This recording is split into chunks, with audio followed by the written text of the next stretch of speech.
Binəqədi yolunda acınacaqlı mənzərə. Vaxt qızıldı deyib böyüklərimiz.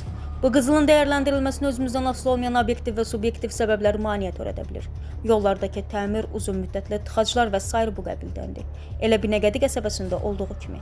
Vətəndaşlar Rəsulzadə və Binəqədi qəsəbələrini birləşdirən yoldakı uzun müddətli təmirdən narazıdırlar.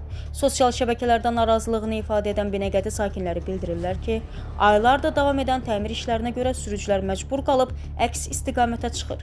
2 zolaqlı yol 4 zolaqlıya çevrilir. Sakinlər yazırlar ki, nəticə etibarilə onlara qalan yenə də tıxac və əsəb olur. Əlbəttə yolun təmiri vacibdir. Baxmayaraq ki, bu vaciblik uzun müddətli sınağa çevrilib və sürücülər artıq özlərinin Formula 1 pilotu yox, labirintdə yol tapan məcburi strategilər kimi hiss edirlər. İnanırıq ki, məsul qurumlar bu vəziyyəti görüb prosesi sürətləndirər. Çünki hər gün bu mənzərəni yaşamaq artıq bezdirir. Ümid edirik ki, bu yol işləri də bir gün tarixə çevriləcək və biz də rahat nəfəs alacağıq. Təbii ki, tıxac problemi də təmirlə birlikdə həll olsa. Görünür təkcə təmir yox, real alternativ yol həlləri də düşünülməlidir. Vətəndaşlardan biri yazıb.